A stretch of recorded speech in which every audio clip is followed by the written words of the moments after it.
हमें जीवन में किस तरह से जीवन को जिए कि जीवन का एहसास हो। जीवन उम्र बीतती चली गई और एक उम्र पे जाने के बाद में पिछली कोई यादें हैं ही नहीं कि हमने कुछ कहीं जीवन में आगे बढ़े हैं, और लगता है कि एक बहुत बड़ा हिस्सा निकल गया है, ये क्या हो रहा है। और ऐसे ही पूरी जिंदगी चली जाती है और कुछ भी हाथ नहीं आता।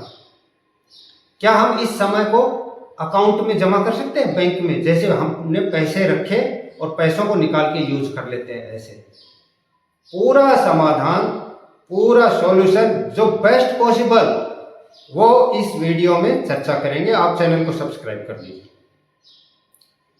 एक प्राचीन कहानी से शुरू करते हैं।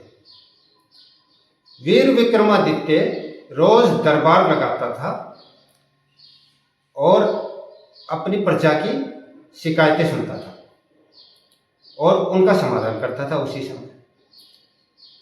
ऐसे कुछ लोग गिफ्ट लाते थे सुबह सुबह और राजा को प्रस्तुत करते थे, और राजा क्या करता था कि साथ में अपने मंत्री को देते जाता था। वह एक तलघरे में उनको रखते जाता था, जहां भी अपने जो उपहार आते थे उनको संभाल के रखता था। ये कार्यक्रम ऐसे, ये प्रक्रिया रोज चलती थी। एक फकीर आता डेली और वह भी उपहार स्वरूप एक जंगली सा दिखाई देने वाला फल राजा को दे देता।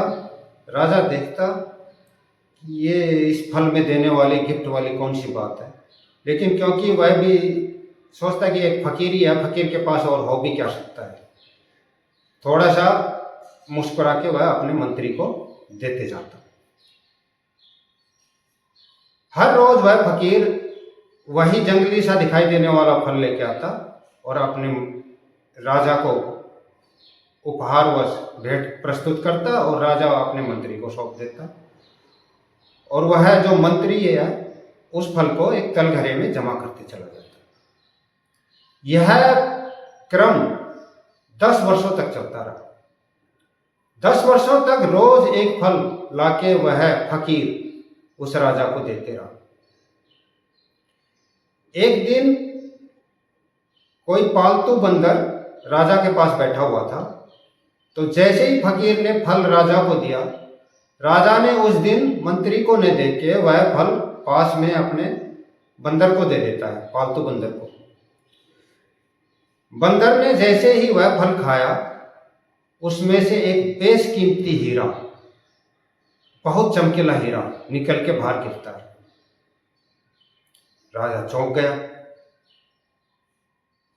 और हैरान हो गया कि ये क्या है, ये तो बहुत बेशकीमती हीरा है। और फिर वह मंत्री से पूछता है कि और हीरों का क्या हुआ, और फल कहाँ है, उनका पता करो। तो वह बताता है कि वो एक तलघरे में जमा है। और तलघरा खुलवाया गया, जब देखा गया तो वहां पर सारे फल सड़ चुके थे, बदबू आ रही थी वहां पर, और जो हीरे थे वो निकल के चमक रहे थे बहुत तेज। राजा ने देखा हाँ सही सलामत हैं वो बाकी सब हीरे। तो उस फकीर से पूछा कि तुम कौन हो, तुम मामूली आदमी नहीं लगते। अब फकीर ने तब यही कहा कि राजा देखो, होश ना हो तो जिंदगी ऐसे ही चूक जाती है। कितनी बड़ी वैल्यूबल बात है। यहां पर हम रोज आगे पीछे का हिसाब लगाते रहते हैं, जिंदगी को बाद में जिएंगे, फ्यूचर में 2 साल बाद में जिएंगे, इतना धन और अर्जित कर लेते हैं तब अच्छे से जिएंगे, एक घर बना लेते हैं, एक गाड़ी ले लेते हैं तब जीना शुरू करूंगा अच्छे से, एक प्लॉट ले लेते हैं तब जीना शुरू करूंगा अच्छे से। या पीछे के बारे में सोचते रहते हैं, या तो हम पीछे के बारे में सोचते हैं या आगे के बारे में सोचते हैं, और वर्तमान जो क्षण है उसको चूकते चले जाते हैं। उस वर्तमान क्षण को हम कभी भी भुला नहीं पाते, और यही कारण है रोज ये जिंदगी उपहारवश एक हीरा हमें मिलता है, हम पहचान नहीं पाते और रोज चूक जाते हैं। जिंदगी है नाउ मोमेंट में, वर्तमान मोमेंट में, इसी मोमेंट को जीना शुरू कर दो। अदरवाइज इस कहानी के माध्यम से यही है कि ना तो हमें होश रहेगा। अब हीरा क्या है यहाँ पर, देखिए डेली का जो दिन मिलता है हमें, वो उससे बड़ा हीरा क्या होगा। हमारी लाइफ में जो आज का दिन है, इसी से तो हमारी जीवन बनता है, यही वर्षों में तब्दील हो जाते हैं, वर्षों में बदल जाता है। उस दिन को हम नहीं जी पाते ढंग से, उस दिन को ढंग से जीना शुरू कर लो। हर पल को एंजॉय करो। मॉर्निंग वॉक पे निकले हो, मॉर्निंग वॉक का नज़ारा देखते हुए, बाहर नेचर में नज़ारा देखते हुए, अगर पानी का भाव है तो पानी के भाव को देखिए, ग्रीनरी है तो ग्रीनरी को निहारिए, ऑब्जर्व कीजिए, वर्तमान पल को देखते हुए, निहारते हुए, एंजॉय करते हुए चलिए। इसी से बिल्ड होगा। और यही देखो जो इवेंट्स हैं, जो number of events, number of जो जॉय के जो पल है ना, जो आपके मोमेंट्स बोले जिनको, इनकी याद ही तो जीवन रहेगा।